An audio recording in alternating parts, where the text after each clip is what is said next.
बिस्मिल्लाहिर्रहमानिर्रहीम। अस्सलाम वालेकुम बच्चों, लास्ट लेक्चर में हम लोगों ने स्टेशनरी वेव्स की फॉर्मेशन को स्टडी किया था इन अ स्ट्रेच स्ट्रिंग के अंदर। ठीक है, आज हम पढ़ेंगे स्टेशनरी वेव्स की formation in an organ pipe. पहले देख लेते हैं ऑर्गन पाइप किसे कहते हैं ना।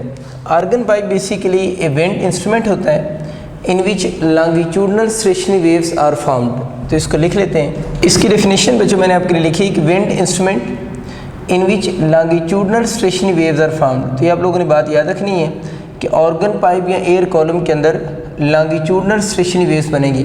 आपको याद होगा रोप के अंदर जो स्टेशनरी वेव्स बनी थी वो ट्रांसवर्स स्टेशनरी वेव्स थी, लेकिन इसके अंदर जो बन रही है वो लॉन्गिट्यूडनल स्टेशनरी वेव्स हैं। और यहाँ पर लॉन्गिट्यूडनल स्टेशनरी वेव्स का मतलब ये किस फॉर्म में होंगी, ये बेसिकली साउंड वेव्स ही होंगी। तो बात याद रखनी है कि जो ऑर्गन पाइप होता है वो बेसिकली विंड इंस्ट्रूमेंट है। इस बात को आप यूँ फील कर सकते हैं जिस तरह बांसुरी होती है, बांसुरी को एक साइड पे आप लोगों ने रख कर उसको आप उसके अंदर फूंक मारते हैं। तो फूंक का मतलब है एयर उस कॉलम के अंदर बहुत फास्ट मूव कर रही है।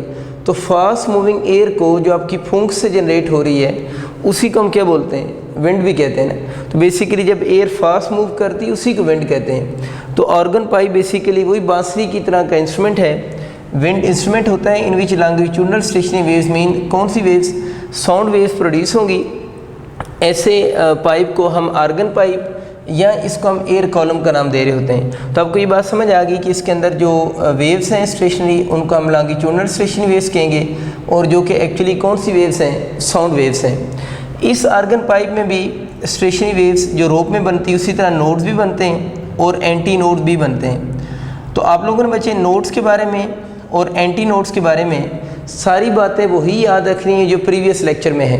तो अगर किसी बच्चे ने प्रीवियस लेक्चर नहीं सुना हुआ तो उस प्रीवियस लेक्चर में मैंने बहुत डिटेल से नोड्स और एंटी नोड्स को डिस्कस किया था, तो वहाँ से आप वो वीडियो देख सकते हैं। बस इसमें मैं वो बात करूँगा जो वहाँ पर अभी हम लोगों ने बात नहीं की हुई। जो साउंड वेव्स होती हैं, इन साउंड वेव्स को बच्चे हम प्रेशर वेव्स भी कहते हैं। इन sound waves are also called pressure waves. अब ये जो नोड्स और एंटी नोड्स होते हैं, अगर इनको मैं डायग्राम से शो करना चाहूँ तो कुछ इस तरह की इनकी डायग्राम बनेगी। तो बच्चों मैंने इसकी डायग्राम बनाई है नोड्स और एंटी नोड्स की। इन पॉइंट्स को जिनका एम्पलीट्यूड 0 होता है उनको हम नोड्स बोलते हैं, और जिनका एम्पलीट्यूड मैक्सिमम होगा उन पॉइंट्स को हम किसका नाम देते हैं, एंटी नोड्स का नाम देते हैं। इनकी क्या प्रॉपर्टीज़ हैं वो सारी हम पीछे डिस्कस कर चुके हैं, अभी हम उस पर बात नहीं करेंगे। मैंने बोला कि इन वेव्स को हम प्रेशर वेव्स भी कहते हैं। तो आप लोगों ने याद रखना है स्टेशनरी वेव्स में यानी लॉन्गिट्यूडनल स्टेशनरी वेव्स में जो नोड्स के पॉइंट्स होते हैं ना, उन नोड्स पॉइंट्स पे अगर चेंज इन प्रेशर पूछे तो आप लोगों ने याद रखना है नोड्स वाले पॉइंट्स पे चेंज इन प्रेशर मैक्सिमम होगा, और जो एंटी नोड्स वाले पॉइंट्स होते हैं वहाँ पर चेंज इन प्रेशर क्या होगा, मिनिमम होगा। तो सिर्फ एक चीज़ आप लोगों ने इन वेव्स के लिए न्यू ऐड की है, क्योंकि longitudinal stationary waves basically pressure waves भी इनको कहते हैं।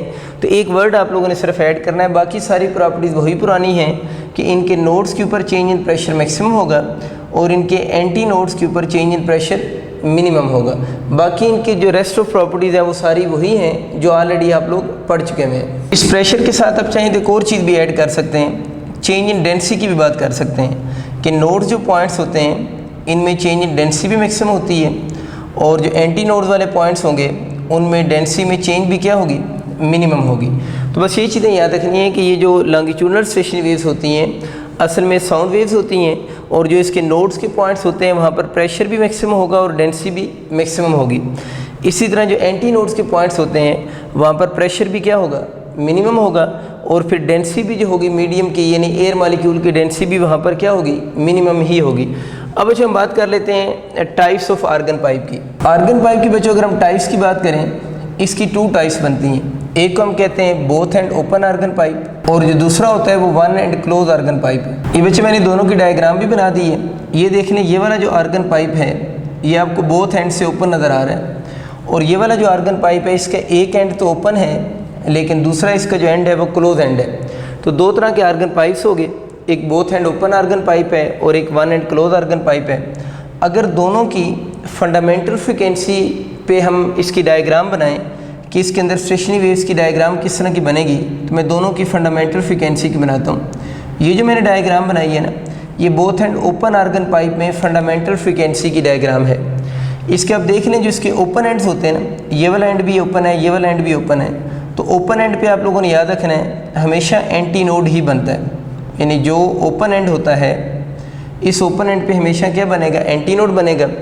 इसकी भी अगर हम फंडामेंटल मोड की डायग्राम बनाएं तो इसकी फंडामेंटल मोड की डायग्राम कुछ यूँ बनती है, ठीक है। इसकी भी देख लें, ओपन एंड पे जो है वो एंटी नोड ही बनता है, लेकिन इसका ये जो क्लोज एंड है उस क्लोज एंड पे क्या बनेगा, नोड की फॉर्मेशन होगी। तो ये बात आपको आइडिया होगी कि ओपन एंड पे एंटी नोड बनता है और क्लोज एंड पे नोड बनेगा। इसको ज़रा थोड़ा सा समझ भी लेते हैं कि इसके क्लोज एंड पे नोड क्यों बन रहा है। आप लोगों ने एक और चीज़ नोट की होगी, ये डायग्राम तो स्टेशनरी वेव्स इन अ रोप की है ना, इसकी भी देखें ये वाला जो एंड था वहाँ पर क्या बन रहा है, नोड बन रहा है। तो जो यहाँ पर नोड बनने की रीज़न है वही इस क्लोज एंड पे भी नोड बनने की रीज़न है। तो हम पहले ये सीख लेते हैं कि इधर नोड क्यों बनाए और वहाँ पर नोड क्यों बनाए। आपको शायद याद होगा जब मैं स्टेशनरी वेव्स की फॉर्मेशन आपको पढ़ा रहा था तो मैंने बताया था कि स्टेशनरी वेव्स के अंदर 2 वेव्स होती हैं, एक आपका इंसिडेंट वेव होती है और एक रिफ्लेक्टेड वेव होती है, यानी 2 वेव्स होंगी and they are travelling in opposite direction. और जब वो सुपरपोज करेंगी तो वेव्स जो बनेंगी रिजल्टेंट उनको हम स्टेशनरी वेव्स कहेंगे। तो आप इस बात को यूँ सोचें कि आप लोगों ने एक टॉपिक पढ़ा हुआ है रिफ्लेक्शन के बारे में, मैं थोड़ा सा रिवाइज करवा देता हूँ। रिफ्लेक्शन ऑफ वेव्स जो होती है ना, रिफ्लेक्शन ऑफ वेव्स के 2 केस आप लोगों ने पढ़े हुए हैं। पहला केस ये पढ़ा हुआ है कि अगर एक वेव जो है वो रेयर मीडियम से डेंसर की तरफ जा रही हो, रेयर टू डेंसर जा रही हो और वहाँ से वो वेव रिफ्लेक्ट हो जाए, ठीक है, रेयर टू डेंसर जा रही हो, डेंसर से रिफ्लेक्ट हो। और दूसरा केस आप लोगों ने इसका ये पढ़ा होगा कि अगर कोई वेव डेंसर मीडियम से रेयर मीडियम की तरफ जाए और वहाँ से रिफ्लेक्ट हो जाए, यानी डेंसर से रेयर मीडियम की तरफ जाए और वहाँ से वेव रिफ्लेक्ट हो जाए। तो यहाँ मैं रिफ्लेक्ट लिख देता हूँ। इन दोनों केसेस को अब जल्दी से हम रिवाइज भी कर लेते हैं अगर किसी बच्चे के माइंड में नहीं है। तो बच्चों याद रखना है कि अगर कोई भी वेव, और ये रूल सब वेव्स के लिए है, मैकेनिकल वेव्स हों, इलेक्ट्रोमैग्नेटिक वेव्स हों, सब के लिए ये रूल है कि अगर कोई वेव रेयर मीडियम से डेंसर की तरफ जा रही हो और वहाँ से रिफ्लेक्ट हो जाए तो याद रखना है उस वेव का जो क्रस्ट होगा वो किस में कन्वर्ट हो जाएगा, ट्रफ में कन्वर्ट हो जाएगा। या अगर उसके ट्रफ ने स्ट्राइक किया है तो वो किस में कन्वर्ट हो जाएगा, क्रस्ट में कन्वर्ट हो जाएगा। यानी क्रस्ट जो होगा वो ट्रफ बन जाएगा और ट्रफ क्या बन जाएगा, क्रस्ट बन जाएगा। तो अगर मैं इसमें ये बात कहूँ ना, पाथ का कितने का डिफरेंस आएगा, यानी पाथ डिफरेंस कितना प्रोड्यूस होगा, तो क्रस्ट और ट्रफ में पाथ डिफरेंस कितना होता है, λ/2 होगा ना। तो अगर आपका एमसीक्यू आता है ना कि अगर वेव रेयर से डेंसर की तरफ जा रही हो, डेंसर से रिफ्लेक्ट हो जाए तो उसमें पाथ डिफरेंस कितने का प्रोड्यूस होगा, λ/2 का प्रोड्यूस होगा। फिर एक क्वेश्चन आ सकता है फेज़ डिफरेंस का कि फेज़ डिफरेंस कितना प्रोड्यूस होगा। तो फेज़ डिफरेंस आप लोगों ने बच्चों याद रखना है, पाई रेडियन याद रख लें, या हम इसको 180 डिग्री भी बोलते हैं। तो फेज़ डिफरेंस जो होगा वो पाई रेडियन प्रोड्यूस होगा या फेज़ डिफरेंस 180 डिग्री प्रोड्यूस हो रहा होगा। तो ये दोनों बातें आप लोगों ने याद रखनी है।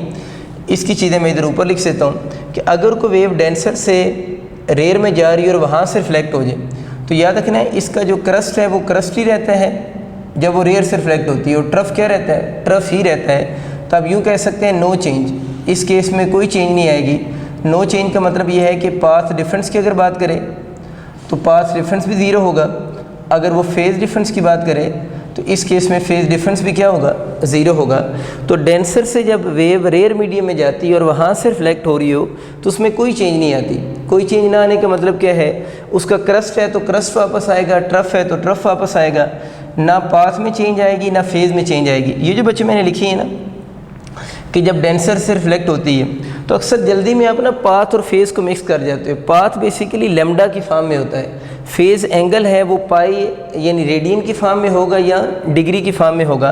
तो अगर हम इसका फेज़ डिफरेंस को डिग्री की फॉर्म में लिखें तो कितने डिग्री बनेगा, 180 डिग्री होगा। तो ये एमसीक्यू में ध्यान से आप लोगों ने पढ़ लेना है। अब हम अपने इन आइडियाज़ को इधर अप्लाई करते हैं। देखिए जब इस क्लोज एंड पे क्या हो रहा होगा, इधर अलहदा बना के डायग्राम समझते हैं। इस क्लोज एंड पे ये हो रहा होगा, कोई वेव इधर से आ रही होगी, ठीक है, यहाँ से कोई वेव आ रही होगी, सिर्फ ये इंसिडेंट वेव है। जब इस वेव ने यहाँ पर स्ट्राइक किया होगा, इसको यूँ बना लेते हैं, यहाँ से वेव आ रही है और यहाँ पर ये वेव स्ट्राइक कर रही है क्लोज एंड पे। जैसे इस वेव ने स्ट्राइक किया होगा तो ये डेंसर मीडियम है ना, ये रेयर मीडियम है, ये कौन सा डेंसर।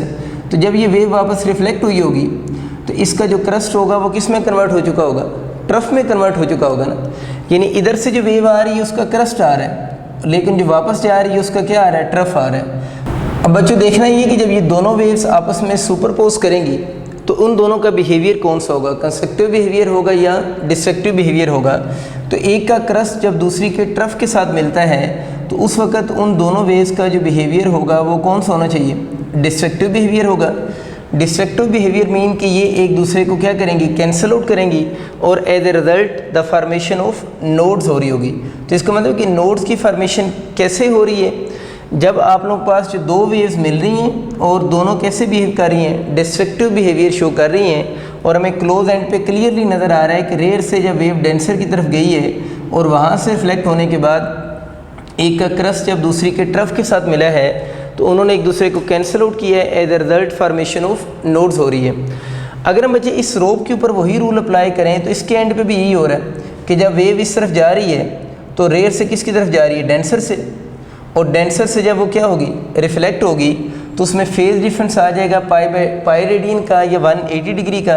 तो जब एक का क्रस्ट दूसरी के ट्रफ के साथ मिलेगा तो यहाँ पर भी डिस्ट्रक्टिव बिहेवियर होगा और as a result of that destructive behaviour यहाँ पर भी किसकी फॉर्मेशन हो रही है, नोड्स की ही फॉर्मेशन होगी।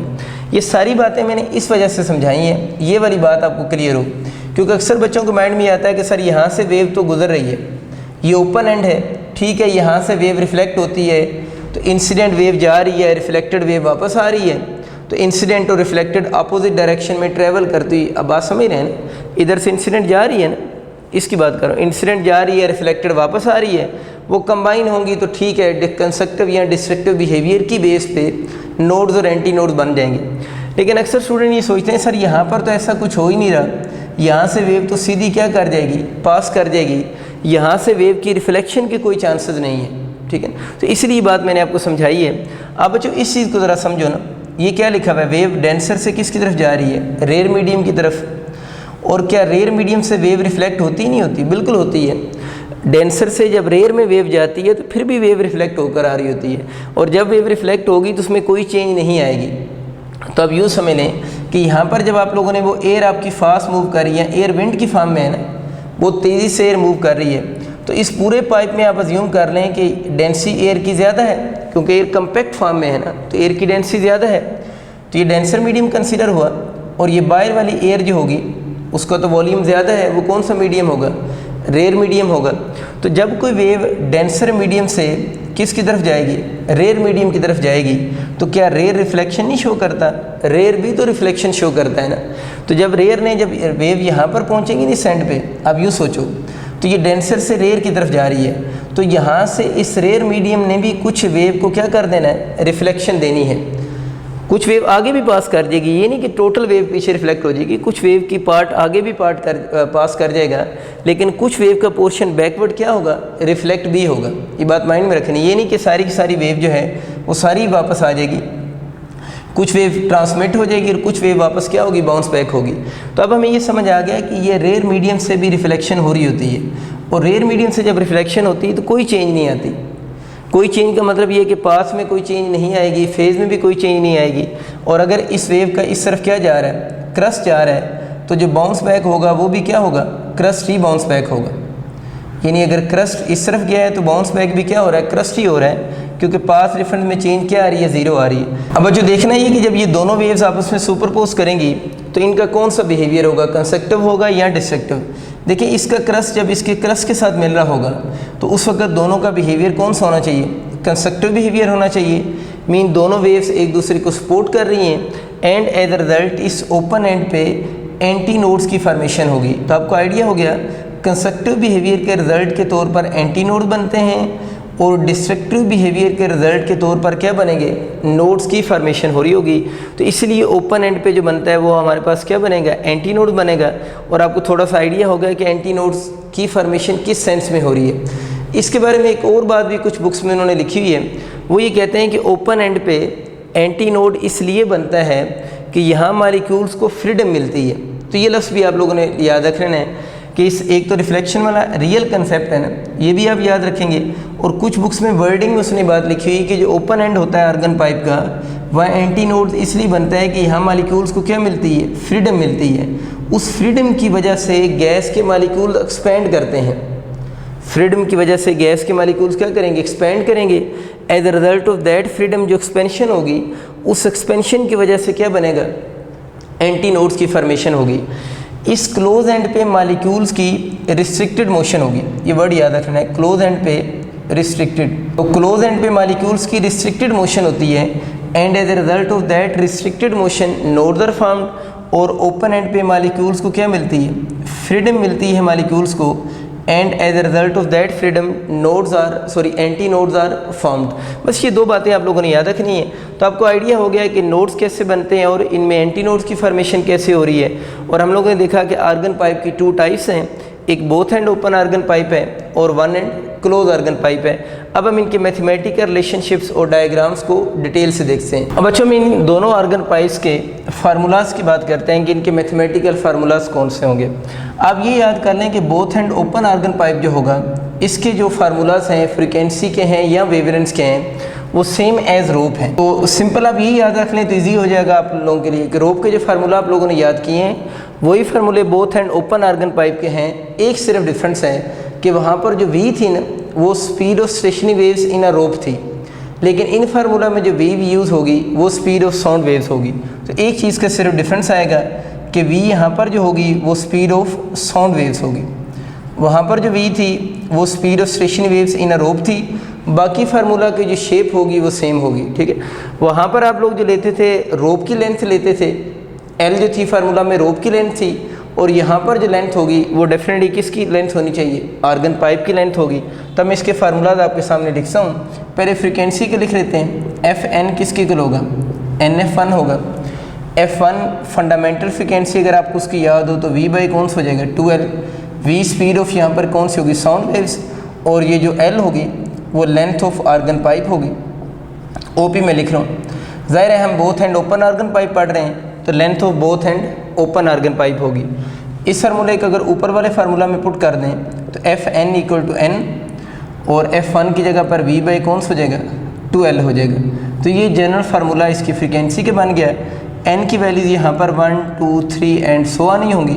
जिस तरह रोप के अंदर एन की वैल्यूज़ 1 2 3 एंड सो ऑन थी, यहाँ पर भी एन की वैल्यूज़ वही होंगी। इसी तरह अगर हम इसकी वेवलेंथ का फार्मूला लिखें तो रोप का वेवलेंथ का फार्मूला क्या था, 2L/n था ना। यहाँ पर इसका फार्मूला भी 2L/n ही होगा। और हम यहाँ से अगर लैम्डा 1 निकाल लें तो लैम्डा 1 किसकी इक्वल होगी, 2L की इक्वल होगी। और both end open organ pipe में अगर आपका कभी मैक्सिमम वेवलेंथ का क्वेश्चन आ जाए, both end open organ pipe में अगर मैक्सिमम वेवलेंथ का क्वेश्चन आ जाए तो वो फर्स्ट वेवलेंथ को ही लैम्डा मैक्सिमम कहेंगे, विच इज़ इक्वल टू क्या होगी, 2L होगी। वो मैं नज़र भी आ रहा है ना, जितनी n की वैल्यू कम होगी, जितनी n की वैल्यू कम होगी उतनी वेवलेंथ मैक्सिमम होगी। तो n की मिनिमम वैल्यू कितनी यहाँ पर 1 है, तो फिर लैम्डा 1 जो होगी वही कौन सी होगी, लैम्डा मैक्सिमम होगी। और रोप में भी यही था, जो फर्स्ट वेवलेंथ थी उसी को हम लैम्डा मैक्सिमम बोलते थे। यहाँ पर भी इसकी जो फर्स्ट वेवलेंथ है उसी को हम क्या बोल रहे हैं, लैम्डा मैक्सिमम भी कह रहे हैं। इन n की वैल्यूज़ को अगर इस फार्मूला में हम पुट करें तो एफ एन आपका किसकी को आ जाएगा, F1 आ जाएगा, और फिर किसकी को बनेगा, 2F1 3F1 and so on. आपको याद होगा हम लोगों ने रोप में भी ये फार्मूला लिखा था, और इस फार्मूले के बारे में मैंने ये कहा था कि ये जो सीरीज़ बन रही है, इस सीरीज़ को मैथमेटिक्स के अंदर हम हार्मोनिक सीरीज़ कहते हैं, हार्मोनिक सीरीज़। तो मैं ये कह सकता हूँ कि जो स्टेशनरी वेव्स की फॉर्मेशन हो रही है in both end open organ pipe, वो जो सीरीज़ बनाते हैं वो कौन सी होगी, हार्मोनिक सीरीज़ होगी। और हम लोगों ने इस बात को यूँ भी लिखा था कि यहाँ से जो फ्रीक्वेंसी है स्टेशनरी वेव्स की वो किसी नंबर का इंटीग्रल मल्टीपल आ रही है ना, तो हम ये भी कह सकते हैं कि स्टेशनरी वेव्स आर क्वांटाइज्ड, या स्टेशनरी वेव की जो फ्रीक्वेंसी होगी वो क्या होगी, क्वांटाइज्ड होगी। तो मैंने बच्चों लिख दिया है कि stationary waves are quantized. Quantize का मतलब सिंपल याद रखो ना कि जब भी कोई चीज़ जब भी कोई फिजिकल क्वांटिटी जिस तरह F1 है, ये इस नंबर का इंटीग्रल मल्टीपल आ रही है ना, जब भी कोई फिजिकल क्वांटिटी किसी इंटीग्रल मल्टीपल हो किसी नंबर का, तो उस चीज़ को हम क्वांटाइज कहते हैं। तो हम कह सकते हैं कि स्टेशनरी वेव्स की जो फ्रीक्वेंसी होगी वो क्वांटाइज होगी, या अब यूँ भी हम समटाइम कहते हैं कि स्टेशनरी वेव्स आर क्वांटाइज्ड, यूँ भी आप याद रख सकते हैं। तो ये तो याद करना बड़ा आसान हो गया कि both end open organ pipe के जो भी क्वेश्चन आएंगे उन सब के फार्मूला रोप वाले हैं। अब जब बच्चों आपका सवाल आएगा तो सपोज़ करें आपकी वेवलेंथ का कोई क्वेश्चन आ गया, तो एल आप किसकी लेंथ यूज़ करेंगे, both end open organ pipe की। तो लेंथ अगर आपको पता हो तो आप क्या बता सकते हैं, वेवलेंथ। इसी तरह वी और एल आपको पता हो तो आप कोई भी फ्रीक्वेंसी कैलकुलेट कर सकते हैं। अभी 1 एंड क्लोज आर्गन पाइप के फार्मूलाज देख लेते हैं, फिर दोनों के कंबाइंड क्वेश्चन बनाएंगे। One end close organ pipe को अगर बच्चा देखा जाए तो इसमें तो देखें ना आपका दोनों हार्मोनिक्स बन रही हैं, ये इवन हार्मोनिक्स भी हैं और ऑड हार्मोनिक्स भी हैं। इवन और ऑड का मतलब ये है कि F1 है ना, ये फ्रीक्वेंसी कौन सी F2 है, ये फ्रीक्वेंसी कौन सी F3 है, इसके बाद कौन सी बनेगी F4 F5, या मैं इसको लिख देता हूँ, इस ऑर्गन पाइप में F1 होती है, F2 भी होगी, F3 भी होगी एंड सो ऑन, क्योंकि स्कैनिक की वैल्यू 1 2 3 है ना, तो इसमें दोनों हार्मोनिक्स होती हैं। Both end open organ pipe में इवन एंड ऑड हार्मोनिक्स दोनों होंगी। तो अगर पूछते हैं ना both end open organ pipe में कौन सी हार्मोनिक्स होंगी, तो आप लोगों ने याद रखना है both end open organ pipe में इवन भी होती हैं और ऑड भी होती हैं। वो में नज़र आ रहा है N 1 2 3 है, तो इसमें इवन हार्मोनिक्स भी होंगी और इसमें ऑड हार्मोनिक्स भी होंगी। One end close organ pipe में बड़ा डिफरेंट है। वन एंड क्लोज पाइप में आप लोगों ने बच्चों पहली जो बात याद रखनी है, इसके अंदर only odd harmonics are found. तो पहला कंसेप्ट आप लोगों ने ये याद रखना है कि इसके अंदर सिर्फ कौन सी बनेगी, ऑड हार्मोनिक्स बनती हैं, इसमें इवन हार्मोनिक्स नहीं होती। इसका मतलब ये हुआ कि इसमें F1 के बाद आप लोगों का क्या आना चाहिए, F3 आना चाहिए, F3 के बाद इसमें क्या आता है F5, F5 के बाद कौन सा आता है F7। तो इसके अंदर सिर्फ ऑड हार्मोनिक्स बनती हैं, इसमें इवन हार्मोनिक्स नहीं होती। तो अगर आपसे मैं ये MCQs पूछूं कि which pipe is richer in harmonics, तो मैं लिखा which organ pipe is richer in harmonics, mean किस आर्गन पाइप में ज़्यादा हार्मोनिक्स बनती हैं। तो अब क्या कहेंगे, वन एंड ओपन में, या वन एंड क्लोज जो होता है ना उसको वन एंड ओपन भी तो कह सकते हैं ना, क्या ख्याल आप लोगों को, वन एंड क्लोज होगा तो अंडरस्टूड है वन एंड ओपन होगा। तो वन एंड क्लोज के या वन एंड ओपन की बात एक ही है, उसमें सिर्फ ऑड हैं, इसमें इवन हार्मोनिक्स भी हैं और ऑड भी हैं। तो इसका ऑप्शन कौन सा होगा, both end open organ pipe जो होगा वो रिचर इन हार्मोनिक्स होगा, मीन उसमें हार्मोनिक्स क्या बनती हैं, ज़्यादा बनती हैं। अब जो देखते हैं इसके ज़रा फार्मूलाज को, इसकी जो वेवलेंस का फार्मूला है मैं कंपेयर करके लिखता हूँ। इसके वेवलेंस के फार्मूले में क्या आता है 2L/N है ना, इसको बच्चे बस आप इतना याद रखें कि इसमें 4L/N होगा, उसमें 2 आता है, इसमें क्या आता है 4, तो 4L/N होगा। इसके N को अगर हम लिखेंगे तो इसका N 1 3 5 एंड सो ऑन होगा। एक तो फार्मूले में 2 की जगह 4 आएगा और बाकी N का डिफरेंस होगा। अगर बच्चे इसकी वेवलेंस की बात करें तो वेवलेंस के बाद अगर फ्रीक्वेंसी की बात करें तो फ्रीक्वेंसी के इसका फॉर्मूला बनेगा, इसका आप लोगों ने Fn का फॉर्मूला NV/2L लिखा हुआ है ना, इसका जो फॉर्मूला बनेगा वो NV/4L होगा, बाकी N वही 1 3 5 होगा। तो फ्रीक्वेंसी के फार्मूले में थोड़ी सी चेंज है, जहाँ बस 2 लिखा हुआ है ना वहाँ पर आप 4 लिख सें तो आपके फार्मूलाज आपको याद हो जाएंगे। इसी तरह अगर इसकी F1 का फार्मूला लिखा जाए तो इसकी F1 का फार्मूला फिर क्या बनेगा, V कौन सा हो जाएगा 4L। तो बस आपको एक चीज़ याद रखनी है, जहाँ पर इधर 2L है वहाँ पर क्या आना है 4L, और N का फ़र्क है N 1 3 5 एंड सो ऑन होगा।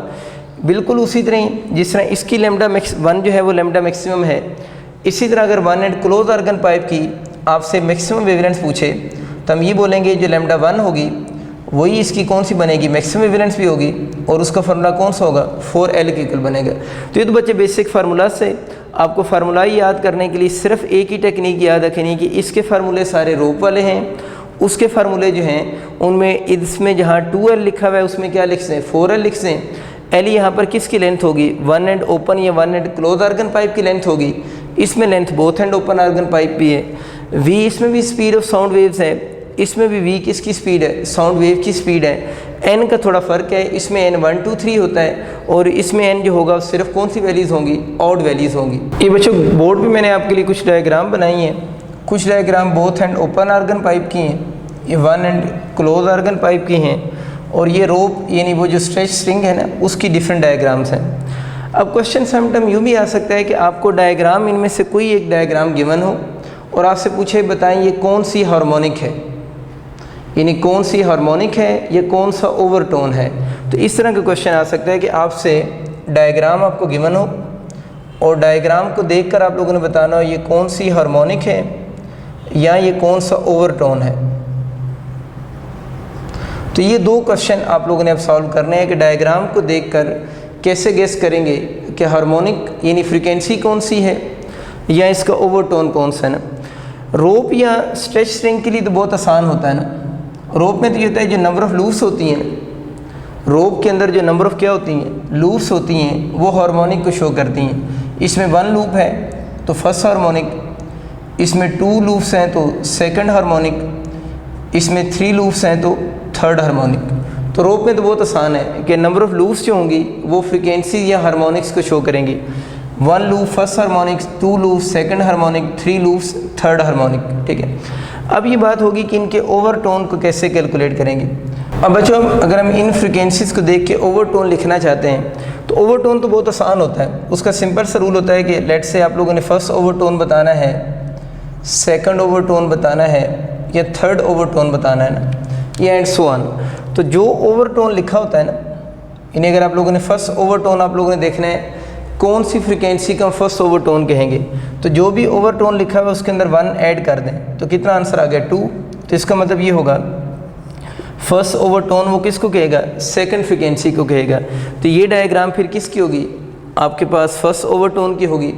इससे अगर वो आपसे पूछता है कि इनमें से सेकंड ओवरटोन की कौन सी डायग्राम है, तो आप लोगों ने ओवरटोन बनाने के लिए क्या करना है, पहले फ्रीक्वेंसी आपको चाहिए होती है, तो सेकंड ओवरटोन के अंदर 1 ऐड करें तो कितना हो गया 3। इसका मतलब कि सेकंड ओवरटोन की वो डायग्राम होगी जो किसकी डायग्राम है, F3 की होगी। तो this diagram shows second overtone, या ये डायग्राम शो करेगी किसको, थर्ड हार्मोनिक को, यानी F3 को शो करेगी। तो सिंपल सी बात है कि आप लोगों ने जो लूप होंगे, लूप किसको शो करेंगे, फ्रीक्वेंसीज़ को। आसान है बात, एक loop first frequency, 2 loop second frequency, 3 loop third frequency या थर्ड हार्मोनिक। ओवरटोन के लिए आप लोगों ने क्या करना है, जिस ओवरटोन का पूछे अब ये देखिए उस ओवरटोन की फ्रीक्वेंसी कौन सी बनती है, क्योंकि हम लोगों ने तो डायग्राम को किसके अकॉर्डिंग याद किया हुआ है, फ्रीक्वेंसीज़ के अकॉर्डिंग समझा हुआ है। तो जो भी ओवरटोन वो कहेगा उसकी पहले फ्रीक्वेंसी बना लें, फिर सोच लें वो डायग्राम कौन सी मैच करेगी। तो अगर वो फर्स्ट ओवरटोन की कहता है डायग्राम कौन सी, तो ये वाली है। सेकंड ओवरटोन की डायग्राम कहेगा तो ये वाली है। क्यों ये सेकंड ओवरटोन की डायग्राम है, क्योंकि ये डायग्राम किसको शो कर रही है, F3 को। और ये F3 क्यों है, क्योंकि आपके पास रोप के अंदर जितनी नंबर ऑफ़ लूप्स होती हैं वही किसको शो करती हैं, फ्रीक्वेंसी को भी शो करेंगी। इधर आ जाते हैं बच्चे both end open organ pipe के। तो आपको आइडिया हो गया ना कि डायग्राम देखकर भी आप ओवरटोन और फ्रीक्वेंसीज आपसे पूछ सकता है कि आपको इस तरह का क्वेश्चन आएगा कि आपको इस तरह की कोई डायग्राम गिवन होगी और आपसे पूछेगा बताएं ये कौन सी हार्मोनिक है या ये कौन सा ओवरटोन है। तो आप पहले हार्मोनिक चेक कर लें, उसके बाद आप ओवरटोन गेस कर सकते हैं कि कौन सा ओवरटोन बनेगा। ठीक है, अच्छा both end open organ pipe की अगर बात करें तो इसका भी वही हल है जो रोप का हल है। ये आपको हाफ लूप नज़र आ रही है और इधर भी एक हाफ लूप है, ये हाफ, इन दोनों को कंबाइन करें, इन दोनों को आप यूँ जोड़ दें ना, इसको यूँ माइंड में लेकर आएँ, इसको इमेजिन करें यहाँ से कट करके इधर जोड़ें तो आपके पास क्या बन जाएगी, एक लूप कंप्लीट नहीं हो जाती। तो इसका मतलब ये कि इसमें एक लूप बन रही है। अगर इसमें एक लूप बन रही है तो ये कौन सी फ्रीक्वेंसी होगी, F1 होगी। तो अपने माइंड में लेकर आएँ कि ये दोनों पार्ट्स को मिलाएं तो एक लूप बन जाती है। इधर भी 1 लूप F1, एक कंप्लीट लूप F1, इधर भी कंप्लीट ही लूप है, बस उसको यूँ समझे स्प्लिट किया है उसने। तो इसके अंदर भी वही रूल होगा, जितनी नंबर ऑफ़ लूप्स होंगी वही फ्रीक्वेंसीज होंगी। तो इसमें अब कितनी लूप्स हैं, अगर आपकी ये डायग्राम है, एक लूप कंप्लीट, ये हाफ और ये हाफ, टोटल कितनी लूप्स बनी, 2 लूप्स। तो ये कौन सी हार्मोनिक है, सेकंड हार्मोनिक। इसमें कितनी लूप्स हैं, 1 2, ये और ये मिलाएं तो 3 लूप्स। इसका मतलब ये कौन सी होगी, third harmonic, and so on. तो इसका मतलब ये हुआ कि इन दोनों को याद करना तो आसान है कि जितनी नंबर ऑफ़ लूप्स होंगी उतनी आपके पास क्या होगी, हार्मोनिक्स भी होंगी। अब रह की बात ओवरटोन की, ओवरटोन इसका और इसका सेम मेथड से कैलकुलेट होगा। सपोज करें ये डायग्राम बनी हुई आ जाती है आपके ऑप्शन में और आपसे पूछता है बताएं इनमें से सेकंड ओवरटोन की डायग्राम कौन सी है, कौन सी, सेकंड ओवरटोन की। तो अब ज़रा देखिए सेकंड ओवरटोन से फ्रीक्वेंसी बनाएंगे, सेकंड के अंदर 1 ऐड किया 3, तो ये F3 की डायग्राम बतानी है। और हम लोगों ने याद किया हुआ है कि F3 की डायग्राम वो होगी इस both end open organ pipe में जिसमें कितनी लूप्स होंगी, 3 लूप्स होंगी। तो आप देख लें इसमें कितनी लूप्स है, 1 2, इन दो को अगर हम जोड़ें तो 3 पूरी हो जाती हैं। तो इसका मतलब ये डायग्राम किसकी होगी, सेकंड हार्मोनिक की भी होगी, सेकंड ओवरटोन होगा, या थर्ड क्या होगी, हार्मोनिक होगी। बात बहुत आसान सी है, लेकिन आप एक दफ़ा डायग्राम खुद इससे ज़्यादा बनाकर प्लॉट करेंगे ना, F5 F4 आगे भी 1 2 प्लॉट कर लेंगे तो फिर आपको ये चीज़ें बड़ी जल्दी याद हो जाएंगी। इन दोनों को तो मैंने एक ही तरह से आपको समझा दिया कि बस अब लूप गिन लें, लूप से आपका काम चल जाएगा। इनको थोड़ा याद रखना मुश्किल है, जो 1 एंड क्लोज आर्गन पाइप है या 1 एंड ओपन आर्गन पाइप है, इन दो को याद रखना मुश्किल है क्योंकि इन दोनों का इनके साथ प्रॉपर लिंक डेवलप नहीं होता। दूसरा इसमें एक और प्रॉब्लम भी है कि इसमें इवन हार्मोनिक्स तो है ही नहीं, इसमें सिर्फ क्या बनती हैं, ऑड हार्मोनिक्स होती हैं। ठीक है, इसमें आप ये पहली डायग्राम तो याद कर लें कि जो फर्स्ट डायग्राम है ये इसकी फंडामेंटल हार्मोनिक है, ये फर्स्ट हार्मोनिक की डायग्राम है, F1 की डायग्राम है। अब उससे आगे मैं आपको रूल बताता हूँ क्या है। इसके आगे अब ये देखें ना, आप क्लोज लूप्स देखें इस डायग्राम में। इस डायग्राम में कितनी क्लोज लूप हैं? 1 क्लोज लूप नज़र आ रही है ना। तो डायग्राम में जितनी भी आपको क्लोज लूप्स नज़र आ रही हैं, जितनी भी क्लोज लूप्स हैं, उन क्लोज लूप्स को आप जो भी उनका नंबर होगा उसको 2 से क्या करें, मल्टीप्लाई कर दें। जितनी भी क्लोज लूप्स हैं उनको 2 से मल्टीप्लाई करें और उसके अंदर 1 आप लोग ऐड कर लें। क्लोज लूप को 2 से मल्टीप्लाई करें और 1 ऐड कर दें। देखिए इसमें कितनी क्लोज लूप है? 1।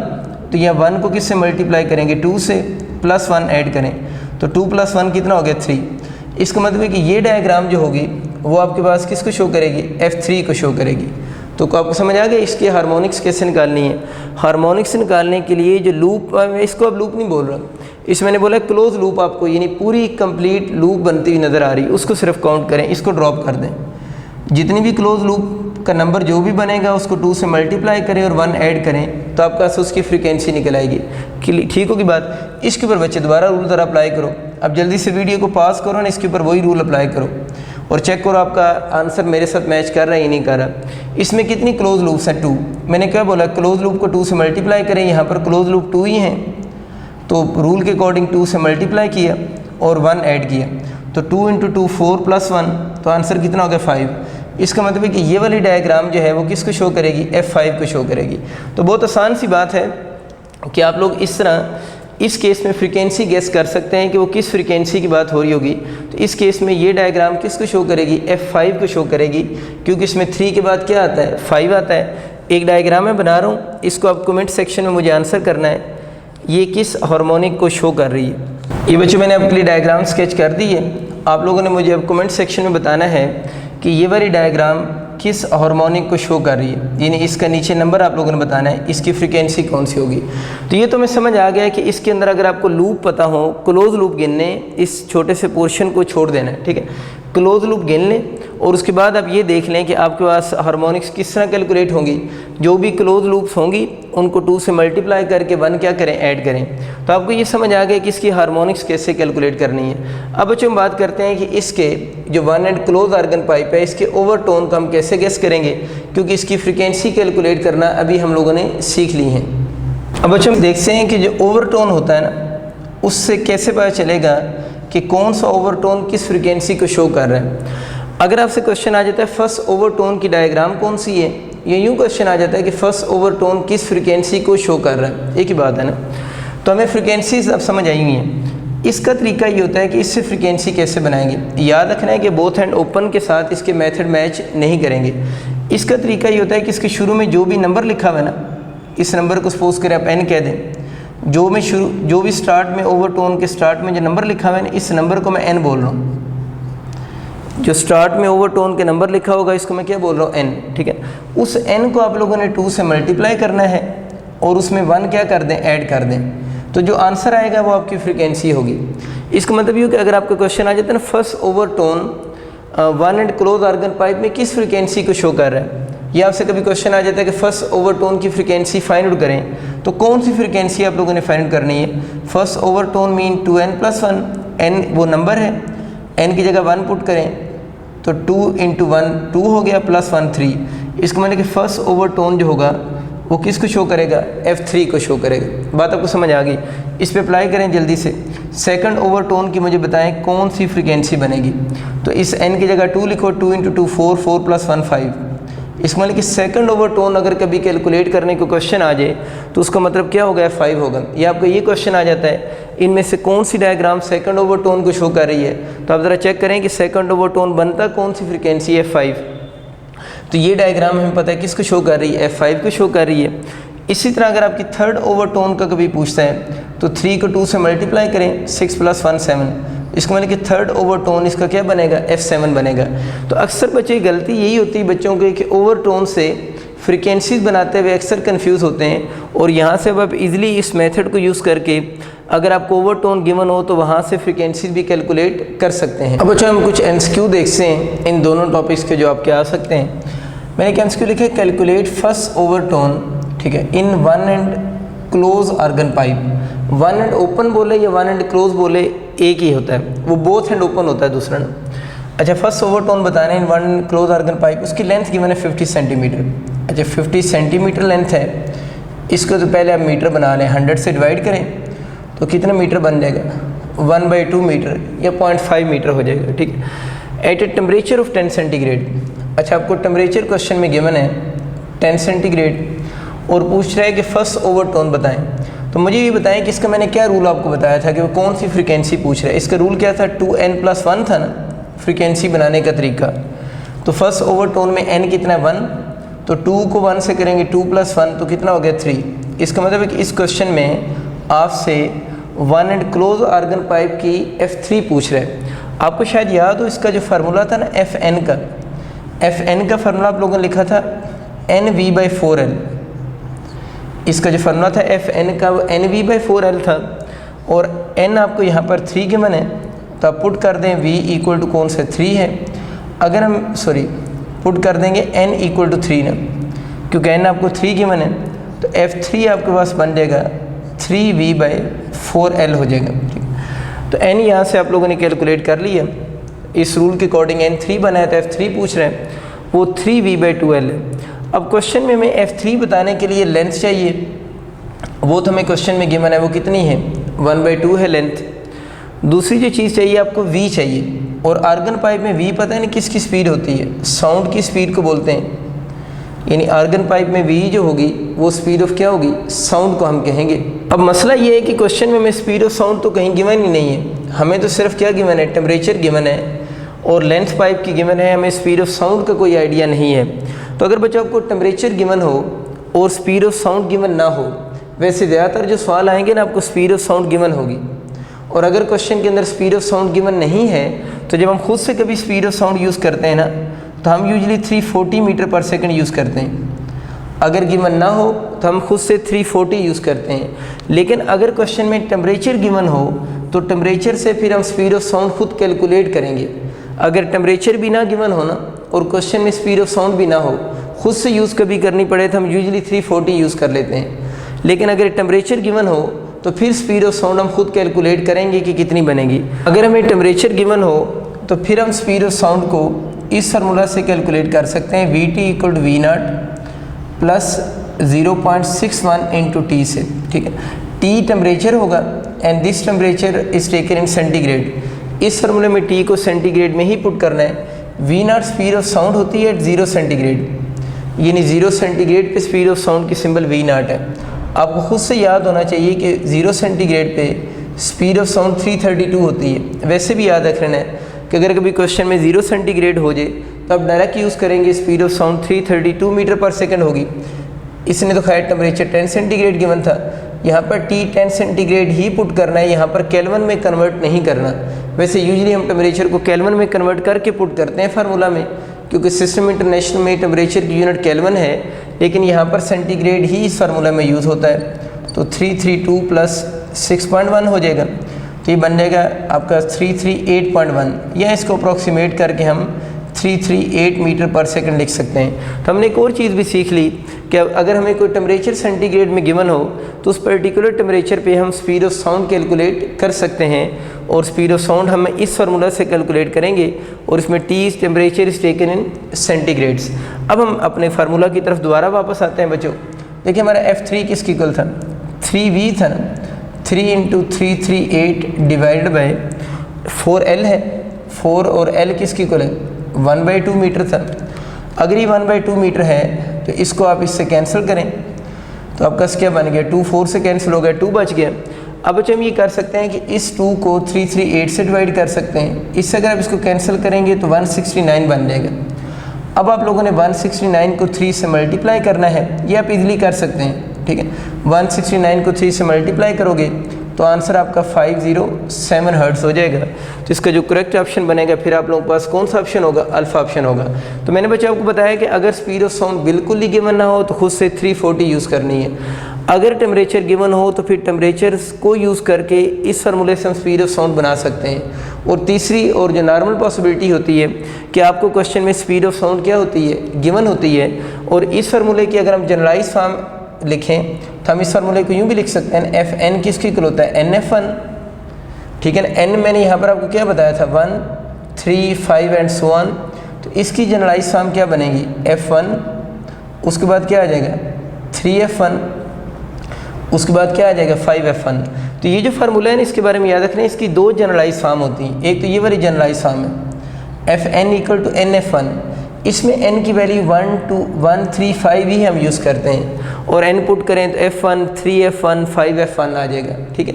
लेकिन इस फार्मूले की एक और जनरलाइज फॉर्म भी कुछ लोग लिखते हैं, वो भी आप अपने पास नोट कर लें। ये जो अभी बातें कर रहा हूँ, इनका इस क्वेश्चन के साथ लिंक नहीं है, वैसे one end close organ pipe के साथ आप लोगों ने याद रखनी है। इसकी एक जनरलाइज फॉर्म तो ये है ना, one end close organ pipe की। एक कुछ लोग इसका फार्मूला ये भी लिख रहे होते हैं fn equal to 2n minus 1 into f1। अगर आप ये वाला फार्मूला लिखते हैं ना, तो इसमें हम n की value 1, 2, 3 and so on put करते हैं। अक्सर बच्चे इसी चीज़ से कंफ्यूज हो जाते हैं ना, वो कहते हैं कि इस फार्मूले से तो चलो समझ आ रहा है कि इसमें इवन हार्मोनिक्स नहीं होंगी, इसमें सिर्फ ऑड हार्मोनिक्स होंगी। वो कहते हैं यहाँ पर अगर हम n की वैल्यू यूज़ करें 1, 2, 3, तो इसमें तो इवन हार्मोनिक भी होंगी और ऑड भी होंगी। आप ज़रा इसमें पुट करके चेक करें ना, आंसर आते क्या हैं, ज़रा जल्दी से चेक करें। n को 1 पुट करें तो 2 इंटू 1 1 हो गया, 2 माइनस 1 1 हो गया, तो यहाँ पर क्या आ गया f1 आ गया। खुद सॉल्व करो ना, n को 2 पुट करो, मैं चलिए इसको सॉल्व करके देता हूँ। n को 2 इंटू 2, ठीक है, माइनस 1 कितना बन गया, 4 माइनस 1 कितना हो गया 3 को इससे मल्टीप्लाई करो तो क्या बन जाएगा 3f1 नहीं हो जाएगा। फिर 3 पुट करके खुद उसी तरह सॉल्व करना, तब देखिएगा आंसर कितना हो जाएगा 5f1 एंड सो ऑन। दोनों फार्मूला बच्चे इसलिए बताए हैं, अब ज़रा देखो ना, इन दोनों फार्मूलाज की यहाँ से शेप सेम है डिफरेंट है। f1 3f1 5 1 क्या लिखा हुआ है, f1 3f1 5f1। तो इसमें भी ऑड हार्मोनिक्स हैं, इसमें भी सारी कौन सी ऑड हार्मोनिक्स ही हैं, इवन हार्मोनिक्स इसमें नहीं है। लेकिन फार्मूलाज की जनरल फॉर्म थोड़ी सी डिफरेंट है। अगर कभी आपके एमसीक्यू आए यूनिवर्सिटी में कि fn equal to 2n minus f1 लिखा हो और पूछे किसका फार्मूला है, तो ये भी फार्मूला किसका है, आपके पास one end close organ pipe की ही फ्रीक्वेंसी का फार्मूला है। और ये formula fn equal to nf1 ये भी किसका है, one end close organ pipe की ही फ्रीक्वेंसी का फार्मूला है। दोनों में फ़र्क n का है। अगर ये फार्मूला किसी यूनिवर्सिटी में लिखा हुआ आएगा, तो ये फार्मूला कब करेक्ट कंसीडर होगा, जब n की वैल्यू 135 लिखी होगी। और अगर ये किसी यूनिवर्सिटी में फार्मूला लिखा हुआ आएगा, तो ये फार्मूला कब करेक्ट कंसीडर होगा, जब n की वैल्यू 1, 2, 3 एंड सो ऑन होगी। तब आपको ये कन्फ्यूजन ख़त्म हो चुकी होगी कि अगर हम n को 1, 2, 3 पुट करें तो ऐसा तो नहीं होता कि कहीं इवन हार्मोनिक्स आ जाए। तो हम लोगों ने इसको सॉल्व करके देखा है, इवन नहीं बल्कि सारी हार्मोनिक्स क्या आ रही हैं, ऑड ही आ रही हैं। बस फार्मूला को लिखने के 2 डिफरेंट वेज हैं। एमसीक्यू को बच्चे देखते हैं, इसमें लिखा है third overtone of a close organ pipe. Close organ pipe mean one end close organ pipe ना इज इन रेजोनेंस विद। अच्छा, जब रेजोनेंस का वर्ड यूज़ हो ना कभी भी, इसका मतलब होता है फ्रीक्वेंसी सेम हो जाना, ठीक है।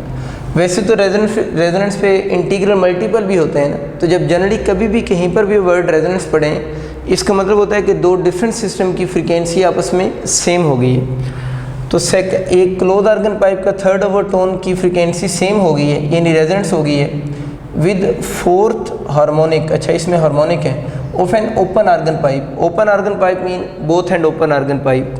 तो इस क्वेश्चन में ये आपसे कह रहा है कि थर्ड ओवरटोन की फ्रीक्वेंसी सेम है fourth harmonic of an open organ pipe के साथ। तो मसला तो ये है कि इसका तो ओपन आर्गन पाइप की तो फोर्थ हार्मोनिक है ना, इसका मतलब इसकी तो F4 की बात हो रही है। फोर्थ हार्मोनिक मीन F4 की बात हो रही है, उसमें थोड़ी सी बात चेंज है, उसमें थर्ड ओवरटोन लिखा हुआ है। तो पहले तो मैं ये देखना पड़ेगा ना, इसका थर्ड ओवरटोन फ्रीक्वेंसी बनती कितनी है, यानी थर्ड ओवरटोन कितनी फ्रीक्वेंसी बनेगी ना, जो इसकी F4 के बराबर आ रही है। बराबर क्यों आ रही है, रेजोनेंस हो रही है। तो क्या रूल था, 2n+1 था ना, तो n ये नंबर था, तो 2 इंटू 3 + 1, तो 3 इंटू 2 6 हो गया ना, 6 + 1 तो 7। इसका मतलब ये हो कि ये जो क्लोज आर्गन पाइप है उसकी F7, ये मैं लिख लेता हूँ ना, F7 किस चीज़ की, क्लोज आर्गन पाइप की, सी मीन क्लोज, इक्वल है। इक्वल क्यों कह रहे हो, रेजोनेंस की वजह से, किसके साथ, F4 ऑफ ओपन के साथ। ठीक होगी बात ये यूँ लिख लो F4 इंटू ओपन, आपको समझ आ रही होगी। चलें पूरा लफ्ज़ ही लिख देते हैं, कुछ अजीम लोग बैठे हुए हैं जिन्होंने मिक्स हो जाना है कि पता नहीं सर ने खुद से क्या एब्रीविएशन बनाते रहते हैं। F7 क्लोज, अब तो समझ आ गया होगा, F4 कौन सा होगा, ओपन। अब F7 क्लोज को तो आप सही तरह लिख सकते हैं क्योंकि हमें पता है 7 लिखा हुआ है, तो 7 का मतलब क्या होगा, 7F1 होगा। F7 जिसका बनेगा वो किसकी इक्वल होगा 7F1, क्योंकि अभी हम लोगों ने फार्मूला पढ़ा था ना, इसमें भी Fn किसकी इक्वल होता है NF1 होता है ना, दोनों में ये होता है Fn NF1 की इक्वल होता है। जो यहाँ पर नंबर लिखा होता है उसको लिखेंगे F7 कितना हो जाएगा 7F1। इसमें भी फार्मूला यही अप्लाई होता है Fn इक्वल टू NF1। वो अपनी जगह बात बिल्कुल ठीक है कि इसमें n जो होगा वो ऑड होगा, इसमें n इवन और ऑड दोनों हो सकते हैं, लेकिन शेप तो सेम है ना। अब मैं उस बात को डिस्कस नहीं कर रहा, शेप सेम होने की वजह से फार्मूला तो हम अप्लाई कर सकते हैं, n दोनों के अपने अपने हैं। इसका 7 था तो 7F1 बन गया, इसका 4 है तो क्या हो जाएगा 4F1, ठीक है। और ये आपको पता है कि ये बातें इधर किसकी चल रही हैं क्लोज की, और इधर बातें किसकी हैं ओपन की। अब दोनों के F1 के फार्मूले मैंने आपको याद करवाए हुए थे। ओपन का तो फार्मूला F1 का वैसे ही याद रखना आसान है, वही रोप वाला था। रोप वाला क्या बनता है F1 का V/2L, ठीक है। और इस L के साथ अब छोटा सा O लिख से, मैंने ओपन आर्गन पाइप की लेंथ है। इसमें मैंने आपको क्या बताया था, जहाँ पर उसमें 2 आता है इसमें वहाँ पर क्या आता है 4 आता है ना क्लोज वाले में, जिसका फार्मूला क्या बनेगा V/4L हो जाएगा। और L के साथ छोटा सा आप C लिख से, यानी क्लोज आर्गन पाइप की बात हो रही है। उसमें नीचे 2 आता है 2L होता है, इसमें नीचे उसकी जगह पर 2 की बजाय 4 आ जाता है, बाकी फार्मूला सेम है। दोनों आर्गन पाइप के अंदर साउंड वेव्स ही प्रोड्यूस हो रही हैं। अगर दोनों आर्गन पाइप में साउंड वेव्स हैं तो दोनों की स्पीड तो फिर क्या होगी सेम होगी, तो ये V इससे क्या हो जाएगा कैंसिल हो जाएगा।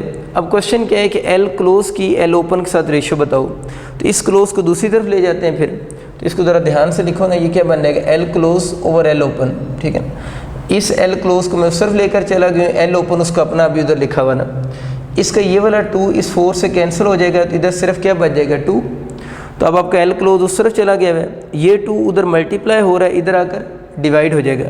अगर इसको इधर लाकर डिवाइड कर दें तो इस तरफ ऑलरेडी क्या बच गया हुआ है 7 तो पहले है ना इस तरफ, ये 2 जब इस 4 से मल्टीप्लाई होगा आकर तो 7 बाई कौन सा हो जाएगा 8 हो जाएगा। तो L close over L open यहाँ से जो बनेगी वो आपके इक्वल हो जाएगी 7 बाई किसके 8 की इक्वल होगी। इसका ऑप्शन जो बनेगा वो फिर करेक्ट ऑप्शन कौन सा होगा बीटा होगा। तो आपको ये बच्चों एक बात सिखाना इस क्वेश्चन में पर्पस था कि आपको ये आइडिया हो जाए कि दोनों पाइप के कंबाइंड क्वेश्चन भी आ सकते हैं, और अगर कभी रेजोनेंस का वर्ड यूज़ हो जाए इसका मतलब भी है दोनों की फ्रिक्वेंसीज आपस में इक्वल कर देंगे, या समटाइम रेजोनेंस का वर्ड यूज़ नहीं होता, वो वैसे थ्योरी में लिख देता है कि इन दोनों की इसकी कोई पर्टिकुलर फ्रिक्वेंसी बता देता है, इसकी कोई और पर्टिकुलर फ्रिक्वेंसी बता देता है, और कहता है वो दोनों आपस में इक्वल हैं, और आपसे कोई भी क्वेश्चन वहाँ से पूछ सकता है। जिस तरह इस केस में उसने इन दोनों की लेंथ की रेशियो पूछ ली थी। ये क्वेश्चन यूँ भी आ सकता है जिस तरह L close over L open आप लोगों ने 7/8 बताया, तो ये भी हो सकता था कि इस क्वेश्चन में L क्लोज आपसे पूछ लेता, L क्लोज की लेंथ बताओ, बाकी सारा क्वेश्चन सेम होता। तो फिर इस क्वेश्चन में बच्चों आपको L ओपन की लेंथ क्या होनी थी गिवन होनी थी ना। लेकिन इसी क्वेश्चन में अगर आपको L क्लोज की लेंथ पूछता और L ओपन की लेंथ दे देता, तो मैं L क्लोज की लेंथ कैसे निकालता है, L क्लोज किसकी इक्वल होता है 7/8 इंटू L ओपन से निकल आती ना, इसको यहाँ पुट करते L क्लोज की लेंथ आ जाती, या यही सेम क्वेश्चन होता और आपसे बच्चों किसकी लेंथ पूछ लेता F ओपन की अगर लेंथ पूछ लेता, तो इसी फार्मूला को यूज़ करके फिर L ओपन अगर पूछता तो फिर किसकी लेंथ गिवन होनी थी L क्लोज की लेंथ गिवन होनी थी, तो हम L क्लोज की लेंथ को भी फाइंड आउट कर सकते हैं। मतलब ये वाला क्वेश्चन आपका डिफरेंट वे से एग्जाम में आ सकता है। गलती सिर्फ बच्चों से जल्दी में एक होती है कि वो उस ओवरटोन वगैरह को सही से कैलकुलेट नहीं कर पाते। वो जो मैंने आपको रूल ऊपर लिख कर दिया है उस रूल को अगर फॉलो करेंगे तो इसमें गलती होने के इंशाल्लाह चांसेस बहुत कम होंगे। इस क्वेश्चन में बच्चे हम लोगों ने ये देखा कि दोनों की जो लेंथ की रेशियो आ रही है ना 7/8 आ रही है, मीन दोनों आर्गन पाइप की लेंथ सेम नहीं है। अब हम एक स्पेशल केस देखते हैं जिसमें जो दोनों आर्गन पाइप है उनकी लेंथ अगर सेम हो जाए। देखिए ये मैंने बनाया आपके लिए, ये both end open organ pipe अगर इसकी लेंथ भी L हो जाए और one end close organ pipe की लेंथ भी L हो जाए, लेंथ उसको काउंट करते हैं जिसके अंदर स्टेशनरी वेव्स की फॉर्मेशन हो रही हो। अगर हम इसकी लेंथ L बोल रहे हैं इसका मतलब कि यहाँ से यहाँ तक कंप्लीट लेंथ में स्टेशनरी वेव्स की फॉर्मेशन हो रही है। तो दोनों आर्गन पाइप की अगर लेंथ सेम हो जाए तो इस F ओपन जो है इसका अगर हम फंडामेंटल फ्रिक्वेंसी का फंडा लिखें तो इसका फंडा तो V/2L होता है। अगर हम इसकी फंडामेंटल फ्रिक्वेंसी का फंडा लिखें तो इसका फंडा तो V कौन सा होगा 4L होगा। हम लोगों ने ये अज्यूम किया है कि अगर इन दोनों आर्गन पाइप की लेंथ आपस में क्या हो जाए सेम हो जाए तो फिर हम इस क्वेश्चन को देखते हैं। ये अब हमें पता है कि लेंथ सेम है इसलिए L के साथ मैं 1 2 नहीं लिख रहा। V तो वैसे ही दोनों में स्पीड ऑफ क्या है साउंड वेव्स है वो भी सेम है, बस इसकी L1 जो है ना इसके साथ मैं C लिख देता हूँ। C मीन ये समझ आ जाए कि क्लोज आर्गन पाइप की बात हो रही है। इसके साथ मैं फिर O लिख देता हूँ। O मीन किसकी बात हो रही है ओपन आर्गन पाइप की फ्रीक्वेंसी की बात हो रही है। इसमें वी और एल आपको समझ आ गया क्यों सेम है। V speed of sound waves है, लेंथ है वो सेम भी हो सकती है, डिफरेंट भी हो सकती है, तो हम लेंथ सेम रख के बात कर रहे हैं। एफ क्लोज के फार्मूले को मैं यूँ लिख सकता हूँ, 4 को मैं 2 × 2L लिख सकता हूँ, लेकिन 4 को मैंने ब्रेक कर दी 2 × 2L। ऐसा इसलिए किया है, ये जो देखें ना ये जो V/2L है, ये V/2L तो की जगह पर हम क्या लिख सकते हैं, एफ ओपन लिख सकते हैं ना, क्योंकि एफ ओपन के बराबर है। तो एफ क्लोज यहाँ से जो बनेगा वो किसकी इक्वल हो जाएगा, एफ ओपन डिवाइडेड बाई 2 की इक्वल हो जाएगा। ये जो बच्चों फार्मूला लिखा हुआ है ये वेरी इंपॉर्टेंट फार्मूला है इंट्रेंस एग्जाम में MCQ के लिए ना। इसके क्वेश्चन किस तरह के आएंगे, एक तो इसका क्वेश्चन सीधा सीधा आएगा, वो आपसे F close over F open की फ्रीक्वेंसीज़ की रेशियो पूछेगा।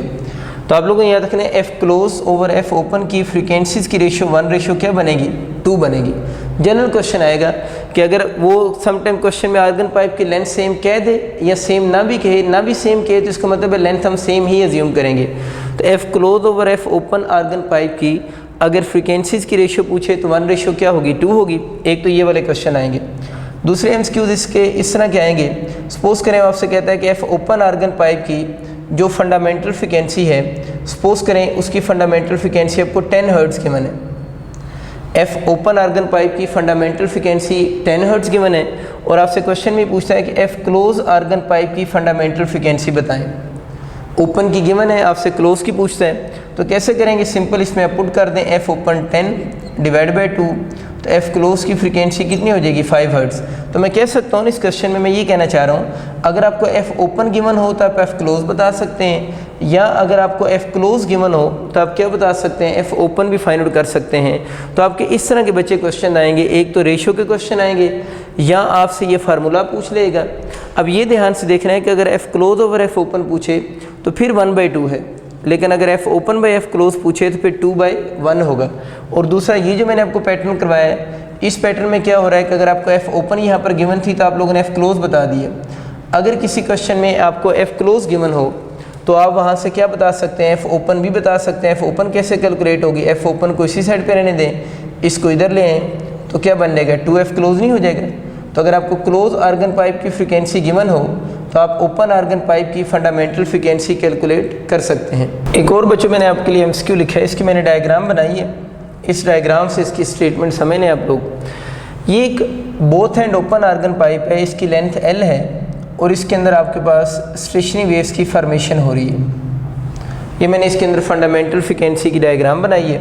तो one end close organ pipe में ये फंडामेंटल फ्रीक्वेंसी की both end open organ pipe में फंडामेंटल फ्रीक्वेंसी की फॉर्मेशन हो रही है, जिस तरह डायग्राम में शो हो रहा है। अब वो कहते हैं कि यहाँ पर जब फंडामेंटल फ्रीक्वेंसी बन रही थी, आप लोगों ने यही सेम आर्गन पाइप को वाटर के अंदर डिप की है, यानी यही आर्गन पाइप जो बोथ एंड ओपन था, इसके अंदर फंडामेंटल फ्रीक्वेंसी की फॉर्मेशन हो रही थी।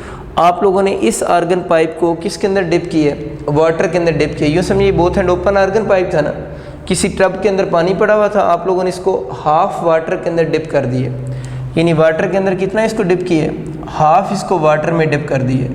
इसकी अगर लेंथ L थी ना, टोटल लेंथ, तो आप लोगों ने इसको हाफ अगर वाटर में डिप किया है तो इसको मैंने किसकी, ये वाली जो लेंथ है वो L/2 जो है वो वाटर के अंदर डिप होगी और दोबारा इसके अंदर फंडामेंटल फ्रीक्वेंसी की ही स्टेशनरी वेव्स बन रही हैं। पहले भी फंडामेंटल फ्रीक्वेंसी की स्टेशनरी वेव्स बन रही हैं, अब जब उसको वाटर के अंदर आप लोगों ने डिप किया है, अब भी उसके अंदर फंडामेंटल फ्रीक्वेंसी की ही स्टेशनरी वेव्स बन रही हैं। क्वेश्चन उसका ये है कि अब जब आप इसको वाटर के अंदर डिप करेंगे तो ये बात तो अंडरस्टूड सी बात है कि अब ये both end open organ pipe नहीं रहा, इसका एक एंड आप लोगों ने क्लोज कर दिया है, तो ये क्लोज एंड आर्गन पाइप हो गया। और ये पहले वाला फिर कौन सा हुआ, both end open organ pipe हुआ।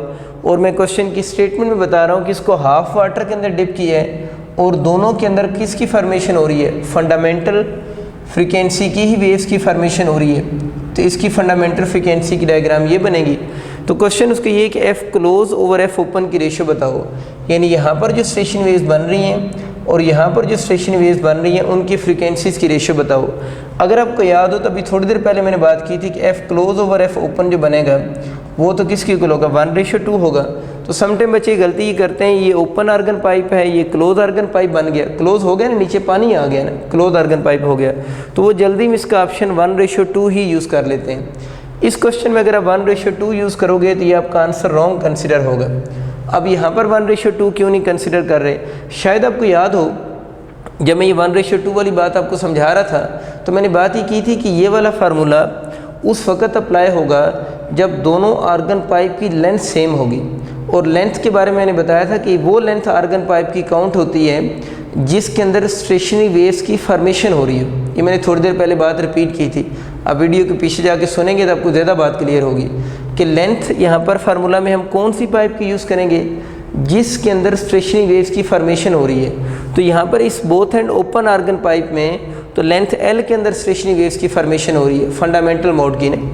इसके अंदर क्या टोटल लेंथ के अंदर स्टेशनरी वेव्स बन रही हैं? इसमें तो हाफ वाटर से कवर हो चुका हुआ है, ये यहाँ से पाइप शुरू हो रहा है। अगर इसकी टोटल लेंथ L थी तो ये पोर्शन तो पानी के अंदर आ गया, तो ऊपर वाला जो पोर्शन बना है जिसके अंदर स्टेशनरी वेव्स की फॉर्मेशन हो रही है वो L/2 है। इसका मतलब ये हुआ कि दोनों में फंडामेंटल मोड की वेव्स बन रही हैं, लेकिन दोनों की वो लेंथ जिसके अंदर स्टेशनरी वेव्स की फॉर्मेशन हो रही है, दोनों की वो लेंथ सेम नहीं है। तो अब ज़रा देखो ना, फार्मूला जब हम लिखेंगे F1 = V/2L होता है ना, V/2L होगा। ये हम F ओपन लिख सकते हैं क्योंकि दोनों में फंडामेंटल मोड है। और क्लोज आर्गन पाइप का जो फार्मूला होता था वो फंडामेंटल का V/4L होता है ना, F क्लोज का। लेकिन L कौन सी लेंथ है? जिस लेंथ के अंदर स्टेशनरी वेव्स की फॉर्मेशन हो रही हो। तो मेरा पुत्र इस केस में स्टेशनरी वेव्स की फॉर्मेशन किस में हो रही है? L/2 में हो रही है ना। तो इस फार्मूले में अब आप L नहीं लिख सकते, इस फार्मूला में हमें L की जगह पर क्या लिखना चाहिए? वो लेंथ लिखनी चाहिए जिस लेंथ में स्टेशनरी वेव्स की फॉर्मेशन हो रही है। ज़रूरी नहीं यही सवाल आए, कोई और सवाल भी तो आ सकता है ना। वो इसको आपको वो लेंथ दे दे जहाँ तक उसने फिल किया हुआ है, तो आप ऊपर वाली लेंथ निकाल भी सकते हैं। ये तो सीधा सीधा ये टोटल लेंथ L थी, ये L/2 था, तो ऊपर वाली लेंथ कैसे निकालेंगे? इस टोटल लेंथ में से जितना डिप हुआ है उसको माइनस करो ना, तो एलसीएम लेके L/2 आया ना। लेकिन ज़रूरी तो नहीं L/2 ही गिवन हो। आपको सपोज करें ये वाली लेंथ कितनी गिवन है? L/4 गिवन है, तो आप ऊपर वाली लेंथ इस फार्मूले में पुट करोगे ना। यहाँ पर लेंथ वो लेंथ पुट होगी जो ऊपर लेंथ लिखी हुई है। तो अगर नीचे वाली L/4 यूज़ होती तो ऊपर क्या कितनी कैसे कैलकुलेट होनी थी? L में से L/4 को माइनस करना था ऊपर वाली लेंथ निकालने के लिए, तो एलसीएम 4 आ गया, 4L - L, तो कितना हो जाना था? 3L/4। ये तो मैं समझाने के लिए कह रहा हूँ ना कि अगर कोई और क्वेश्चन आ जाता जिसमें नीचे लेंथ चेंज गिवन होती तो फिर ऊपर इस जगह पर जो लेंथ यूज़ होनी थी इस फार्मूला में, ये जो लेंथ यूज़ होनी थी इसकी जगह पर क्या लिखना था? 3L/4 लिखना था। लेकिन क्योंकि हमारा क्वेश्चन L/2 का है, नीचे L/2 है तो ऊपर भी L/2 है, अब हम इस लेंथ की जगह पर क्या लिखेंगे? L/2 लिखेंगे। लेकिन आपको क्लियर होगी बात, सिर्फ इसी सवाल तक फोकस ना रहिए। वो वाटर में कितना डिप करेगा ये डिफाइंड नहीं है, जितना गिवन होगा इस लेंथ में से इसको माइनस करें, जो जवाब आएगा वो यहाँ पर पुट करना है इस L की जगह पर। जिस तरह हमारे सवाल का जवाब L/2 आया है तो मैंने इस क्लोज की जगह L/2 पुट किया है। और लॉजिक इसकी ये है कि यहाँ पर वो लेंथ पुट होती है जिस लेंथ के अंदर स्टेशनरी वेव्स की क्या हो रही है? फॉर्मेशन हो रही हो। इसको आप इजीली सॉल्व कर लो, 2 4 से कैंसिल हो गया, तो F क्लोज जो बना वो भी V/2L हो गया। तब देखें F ओपन भी V/2L है, F क्लोज भी V/2L है। तो इस केस के अंदर अगर हम रेशियो बनाएंगे तो प्रीवियस रूल 1:2 वाला तो अप्लाई नहीं होगा ना। तो यहाँ पर अगर आप F close over F open की रेशियो बनाओगे, दोनों को चाहे तो डिवाइड कर लें, V/2L फिर V/2L, तो आंसर 1:1 हो जाएगा। तो इस केस में इसका आंसर 1:1 बनेगा। कन्फ्यूजन वाली कोई बात नहीं है, सिर्फ रूल याद रखें कि जब लेंथ क्वेश्चन में ना गिवन हो तो अंडरस्टूड लेंथ सेम है, फिर आप 1:2 वाला ही रूल यूज़ करेंगे। अगर वो F close over F open पूछता है या F open over F close होगा तो फिर 2:1 होगा। लेकिन जिस तरह के मैंने आपको क्वेश्चन अभी करवाया है, इस केस में उसने जब उसको वाटर के अंदर डिप किया है तो फिर लेंथ चेंज भी हो सकती है। अब उसने उसको कितना पानी में डिप किया है ये तो डिफाइंड नहीं है, ये तो उसे ही पता होगा उसने कितना डिप किया है। खैर आपको जितनी भी लेंथ उसकी डिप हुई है अगर वो लेंथ गिवन हो तो आप ऊपर वाली लेंथ निकालना चाहें तो इस लेंथ में से इसको माइनस करके ऊपर वाली लेंथ निकाल लें और इस फार्मूले में उसी लेंथ की वैल्यू को पुट करें और फिर एंड पे आप दोनों फार्मूलाज को कंपेयर करके क्या बना सकते हैं? रेशियो बना सकते हैं। मैंने ये वैल्यूज़ क्यों नहीं पुट की? क्योंकि दोनों की वैल्यू सेम थी तो कैंसिल होकर आंसर 1:1 हो गया। कुछ अजीम लोग इसको ज़ीरो भी कर देते हैं, कैंसिलेशन में ज़ीरो नहीं होता, वो वैल्यूज़ प्लस या माइनस लिखे हुए तो फिर वैल्यू ज़ीरो हो सकती हैं। तो यहाँ पर आंसर इसका 1:1 ही आएगा। एक और बच्चों मैंने MCQ लिखे है, इसको ज़रा देखें। इसमें कह रहे हैं पाइप ऑफ लेंथ 85 सेंटीमीटर, यानी पाइप की लेंथ है वो 85 सेंटीमीटर है। Is close from one and, इसका मतलब वन एंड क्लोज पाइप का सवाल है। फाइंड, सबसे पहले क्वेश्चन मैंने ये सोच लिया करें किस पाइप का सवाल है ना, और वन एंड क्लोज का सवाल हो गया, ठीक है। अच्छा, find the number of possible natural oscillations. अच्छा, कितनी मैक्सिमम पॉसिबल नेचुरल ऑसिलेशंस हुई हैं ऑफ एयर कॉलम, उसी आर्गन पाइप को एयर कॉलम भी कहते हैं, in the pipe whose frequency below 1250 hertz और speed of sound in air given है 340 मीटर पर सेकंड और 1286। इस क्वेश्चन में ना आप लोगों ने नंबर ऑफ पॉसिबल ऑसिलेशन बतानी है। तो क्वेश्चन उसका ये है कि one end close organ pipe में 1250 हर्ट्ज से नीचे आप फ्रीक्वेंसीज काउंट करके बताएं कि कितनी पॉसिबल फ्रीक्वेंसीज बनी हैं। यानी 1250 हर्ट्ज से नीचे 4 फ्रीक्वेंसीज बनी हैं, 5 फ्रीक्वेंसीज बनी हैं, 6 बनी हैं। तो पॉसिबल फ्रीक्वेंसीज आप लोगों ने बतानी है कितनी बनी है। तो किसका क्वेश्चन है? One end close organ pipe का क्वेश्चन है। तो सबसे पहले तो F1 कैलकुलेट करते हैं ना, और F1 का फार्मूला इस केस में जो बनेगा वो हमें पता है V/4L होता है ना, ठीक है, नीचे 4L आएगा। इसमें वैल्यूज पुट करो। V कितना आपको क्वेश्चन में गिवन है? 340 डिवाइडेड बाई 4 इंटू L कितना गिवन है? 85 सेंटीमीटर गिवन है, तो 85/100 हो जाएगा। 100 को ऊपर ले जाए, 340 इंटू 100, 4 इंटू 85 को 340 से कैंसिल करें तो 4 टाइम कैंसिल हो जाता है, ये 4 से कैंसिल हो गया। तो F1 आपका जो बन गया वो 100 हर्ट्ज बन गया, ठीक है। अच्छा, इतने भी क्वेश्चन आते होते हैं सम टाइम ना, मतलब मैं तो थोड़े वो क्वेश्चन आपको क्लास में कराता हूँ जो कंपैरेटिवली मुझे लगता है कि जिसके अंदर आप नई चीज़ सीख सकेंगे ना। अब हम F1 कैलकुलेट आप लोग कर चुके हैं। इसके बाद हम नेक्स्ट ऑफ फ्रिक्वेंसीज़ का नंबर देखना है जो 1250 हर्ट्ज से कम बनेगी इसकी। तो F1 आपका 100 हर्ट्ज हो गया। अब देखिए ये कौन सा पाइप है? क्लोज एंड पाइप है। तो F1 के बाद इसमें F3 आएगी, तो F3 किसकी करोगी? 3F1। F1 को ये 100 पुट करें तो उसकी वैल्यू 300 हर्ट्ज बनेगी। इस तरह अगर हम F5 की बात करें, क्योंकि 3 के बाद इसमें 5 आता है, तो वो 5F1 होगी, वो 500 हर्ट्ज होगी। क्योंकि हम लोगों ने उनको काउंट करना है जो 1250 से लेस होंगी ना। तो ये तो बेसिकली भी काफ़ी अब नीचे हैं, और आगे वैल्यूज़ कैलकुलेट करते हैं। F7 जो कि F1 पता है ना 100 है, तो मैं इसलिए डायरेक्ट लिख देता हूँ 700। F7 के बाद F9 9F1 वो 900 हर्ट्ज होगी। F10 हो सकती है, नहीं हो सकती है, F11 होगी। F11 क्या बनेगी? 11F1 जो कि आपके पास कितनी बनेगी? 1100 हर्ट्ज। F11 के बाद F13 जो कि 13F1, तो 1300 हर्ट्ज होगी। हमारा इशू ये है कि हम लोगों ने उन फ्रिक्वेंसीज़ को काउंट करना है, उनका नंबर काउंट करना है जो 1250 से बिलो 1250 होंगी। बिलो 1250 इसका मतलब कि F11 के बाद जो F13 है वो 1250 से आगे चली जाती है ना। इसका मतलब है कि इसको हम काउंट फिर नहीं करेंगे। तो हमारी फ्रिक्वेंसीज़ का नंबर कहाँ से कहाँ तक होगा? F1 से लेकर F11 तक। तो F1 से लेकर F11 तक क्या 11 फ्रिक्वेंसीज बनती हैं। ये क्या लिखा हुआ है? Number of possible natural oscillations, क्योंकि इसमें हमें पता है सिर्फ ऑड होती हैं, इसमें इवन नहीं होती। तो F1 से लेकर F11 तक पॉसिबल ओरिएंटेशन 11 नहीं बनेगी, वो काउंट करके देख लेते हैं। 1 2 3 4 5 6। तो पॉसिबल ऑसिलेशन या पॉसिबल फ्रिक्वेंसीज इस केस में जब 1250 हर्ट्ज से लेस आप बताएंगे तो वो आपके पास कितनी बन रही होंगी? 6 हार्मोनिक्स होंगी। तो ये बच्चों आप लोगों ने बात याद रखना है कि इस तरह भी हम नंबर ऑफ फ्रीक्वेंसीज भी कैलकुलेट कर सकते हैं। वैसे जो मैं आपको बात कर रहा था कि आपके क्वेश्चन ज़्यादातर सिंपल आते हैं, आपको सिंपल वेवलेंथ फाइंड आउट करना होती है या फ्रीक्वेंसीज फाइंड आउट करना होती है, तो आपको ये लेंथ वगैरह गिवन होता है, वेवलेंथ निकाल सकते हैं। V और L दोनों गिवन हो तो हम किसी भी पर्टिकुलर फ्रीक्वेंसी को कैलकुलेट कर सकते हैं। ये क्वेश्चन यूँ भी आ सकता था कि आपसे इस क्वेश्चन में F11 पूछ लेता, F9 पूछ लेता। तो ज़ाहिर है जब आप इस तरह के क्वेश्चन करते हैं तो F9 या F11 वगैरह के जो क्वेश्चन हैं वो तो इसके दरमियान में ही खुद से ही सॉल्व हो जाएंगे। ये बच्चों मैंने आपके लिए बोर्ड पे एक असाइनमेंट लिखी है, इसको आप लोगों ने खुद सॉल्व करना है। इसको ज़रा देख लें। इसमें क्या है, an organ pipe has a fundamental frequency of 300 Hz. The first overtone